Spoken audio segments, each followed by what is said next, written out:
Hi, guys. Welcome to the Small Business Doula. I am your host, Coach Jess, and today we are going to be talking about the updates that have been happening in SAM.gov, just so that you guys can have in real time what SAM will look like when you go in to complete your registration. Okay.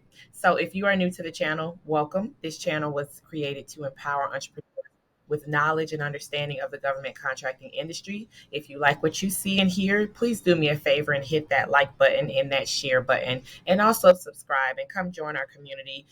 In this community, what we're striving to do is make sure that you guys are equipped to not only win contracts, but also be able to maintain those contracts. So, what you'll see in the future is more information about contract management as opposed to just winning and bidding on government contracts. It is my hope that with this information, it will just make you all stronger prime contractors and make you more efficient in this journey. All right, guys, so let's go ahead and get started. Today, as I mentioned, we're going to be discussing the SAM registration.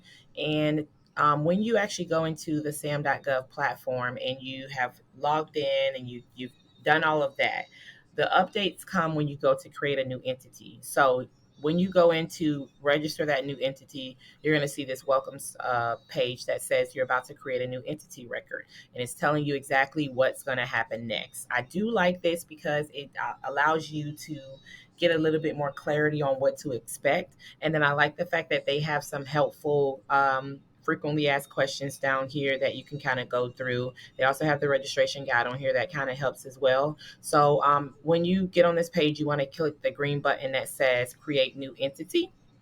And then after you create that new, click create that new entity. Okay, after you've clicked create new entity, the first question it's going to ask you is what is your goal? If your goal is to register to be a prime contractor, this is what your selections will look like. So you're going to select the first option that says, I want to do business directly with the U.S. federal government. And then the second question is going to ask you to select the answer that best fits your intentions today. So your option would be to bid on a federal procurement opportunity as a prime contractor. If you are registering to be a subcontractor, then you do not want to select these options. I'm going to show you what it looks like if you want to register to be a subcontractor, or if you need your subcontractor to register in SAM.gov. So instead of selecting the first option, you are going to select the second option that says with a business or organization which receives funds directly from the U.S. federal government. This is what you would do if you're registering as a subcontractor, or what you would have your subcontractor do inside of SAM. All right. And then the next option is going to be provide goods or services as a federal subcontractor. That would be the intentions that you would select. Once you've done that, the next question it's going to ask you is who required your entity to be SAM in SAM.gov. A lot of times there are requirements to be registered inside of this platform now, because what they're doing is essentially kind of bringing everything underneath one umbrella. That is what SAM.gov represents for the government now. All of their official websites are now being redirected underneath SAM.gov. So they want to know if you're doing it for financial assistance, grants, loans. They may require you to be registered in SAM.gov. If you're a subcontractor or you have a subcontractor, that company may be requiring you to be registered in SAM.gov. So they're going to ask you who. Is it the federal government? Is it a U.S. state? Or territory government or office? Is it a local government? Is it a tribal government? Is it a company? If it is a company, like for example, there's a company that wants to have you do services for them and you're the subcontractor, you're going to list that it's a company. If it's a hospital, you're going to list that it's a hospital, and so forth. However, if you have decided on your own that, hey, I want to be registered in SAM so that I can be a prime contractor, then you're just going to simply select, I decided on my own. Once you've selected that, there's a green button at the bottom that says next. You're going to click next, and then it's going to take you to your options. The options simply break down what you are going to be getting by selecting one of these options. Okay, so let's unpack that. The UEI is simply for subcontractors only. This will give you the least amount of access to SAM.gov, and it is only really giving you access to just have your entity listed inside of SAM.gov. You will not have any options to be able to bid on any contracts or anything of that nature. As you can see, it only allows you to be able to be listed. You don't get a cage code.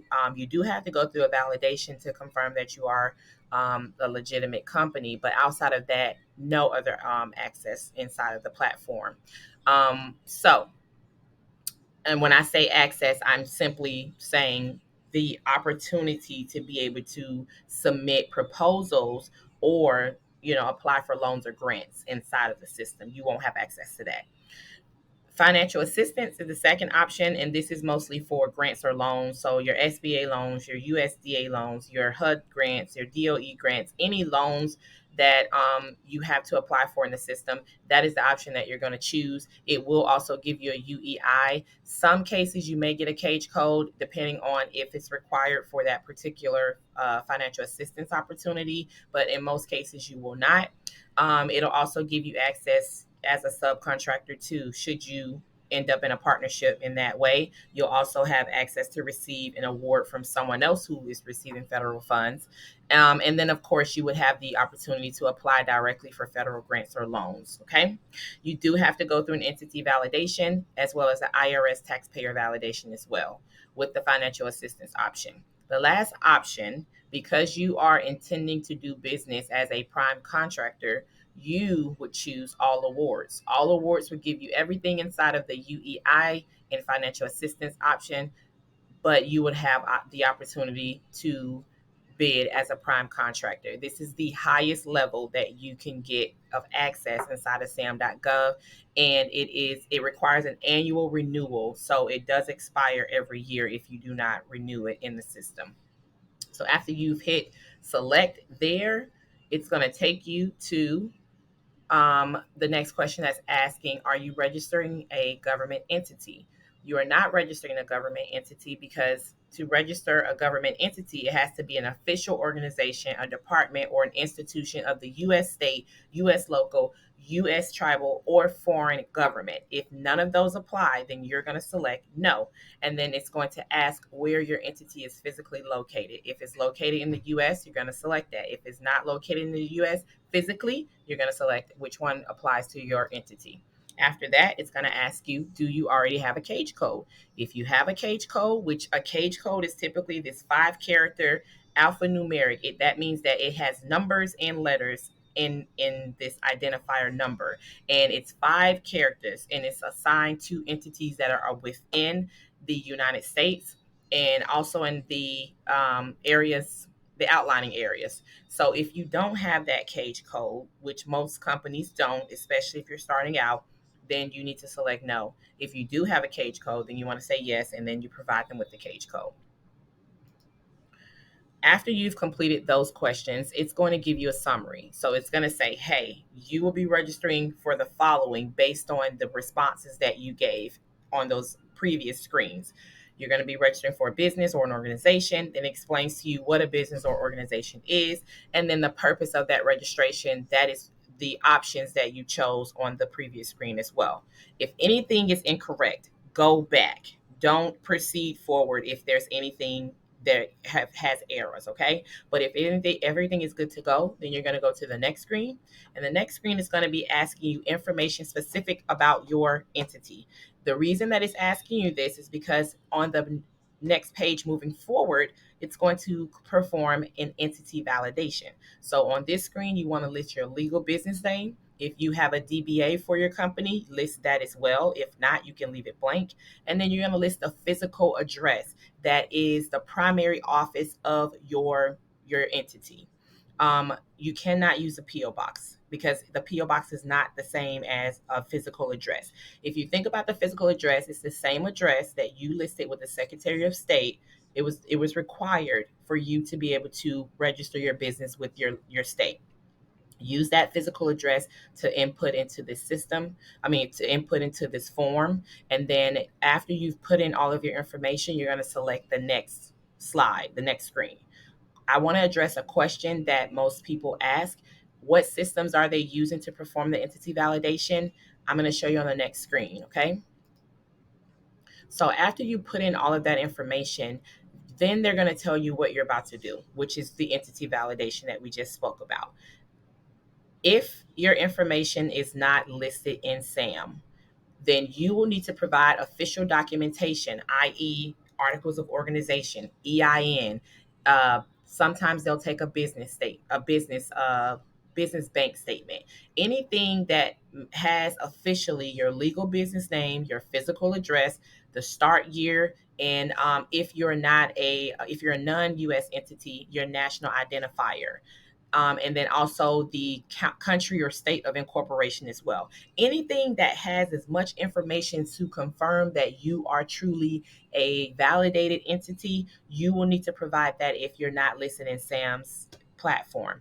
They pull information from the IRS and your Secretary of State platforms to be able to confirm entities across the United States. So if you're not listed, be prepared to provide that information. And it says it here. It says some entities may need to provide documentation to complete validation, which will take additional time to process. But what I've seen is that when you do have to provide documentation to get your information added, it has been taking 1.5 to 3 days for them to review and upload your information inside of the system.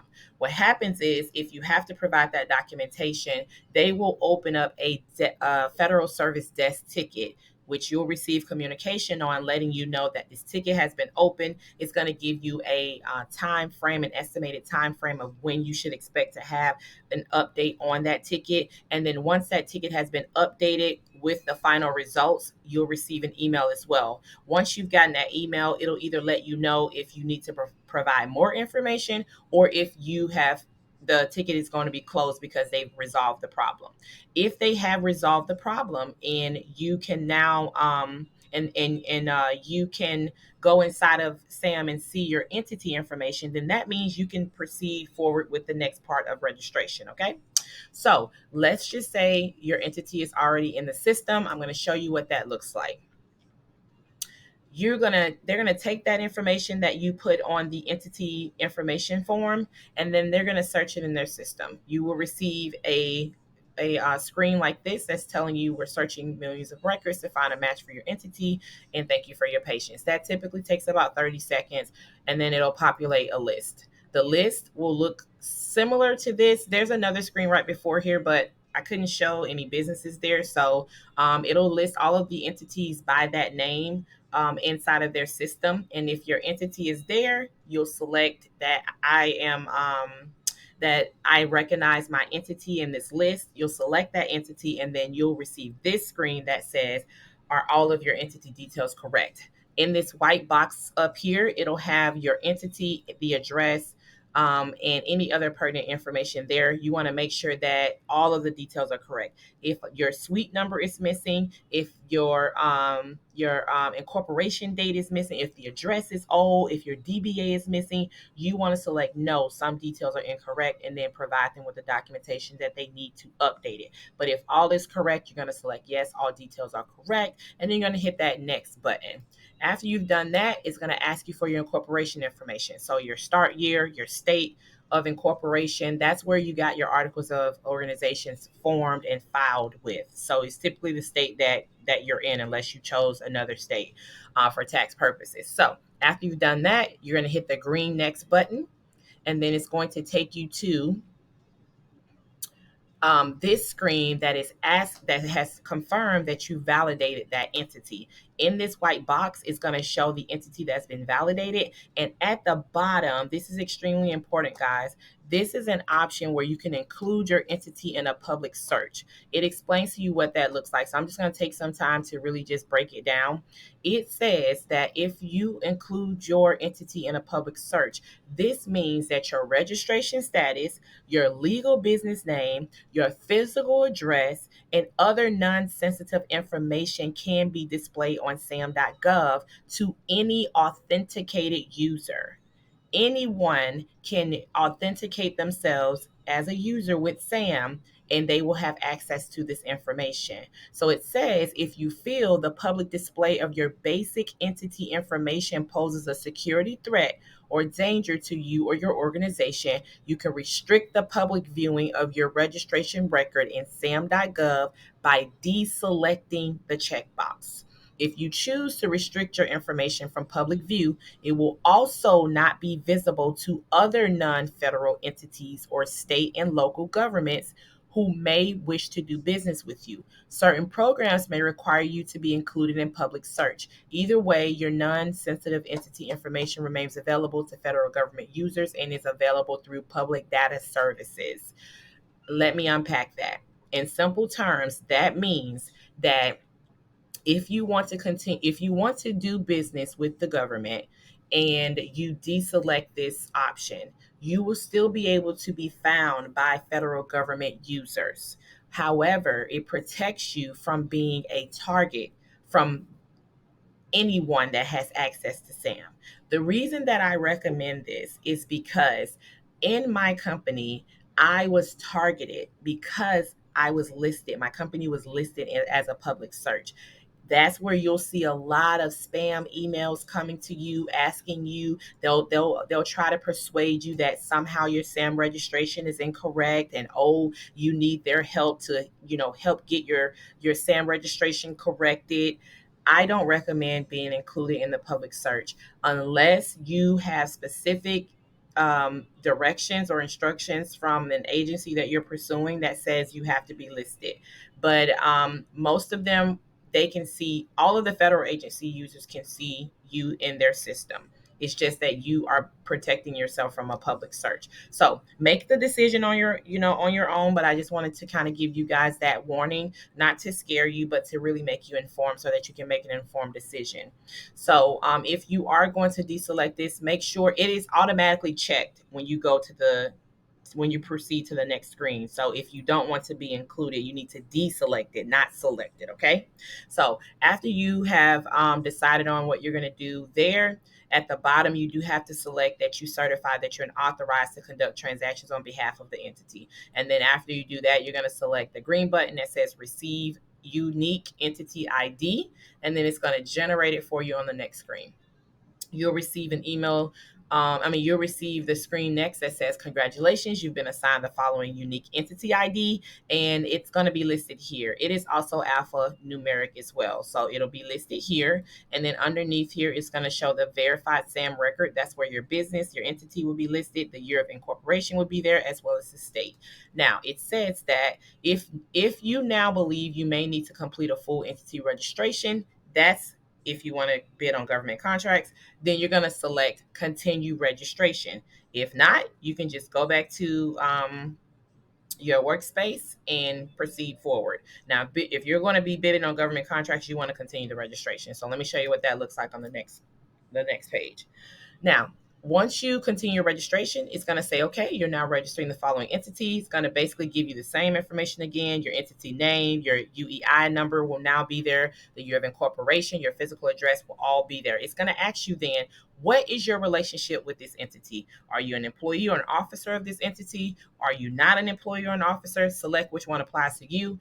In this case, I've selected that I'm an employee or an officer of this entity, and then I'm going to certify again that I am authorized to conduct transactions on behalf of the entity. Once you make those selections, you want to click the green button that says continue registration, and then you're going to end up in the registration platform. Now, I'm not going to go into great detail of what this looks like because I think I have it on the previous video, but this is where the updates are. The updates are really on the front side of things, not when you get into the actual application for bidding as a prime.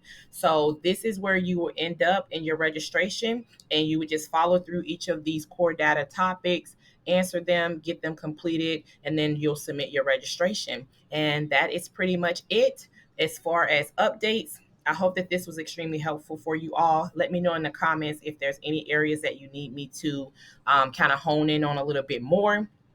I hope that this video was very insightful for you all and that it assists you in getting your registration set up in SAM. I also wanted to let you all know that if you need or require additional support, I do offer one-on-one and group coaching to those of individuals that require a little bit more mentoring and coaching. If you're interested in that, you can go to the sbdooluah.com. I also have the link inside of the video description box below.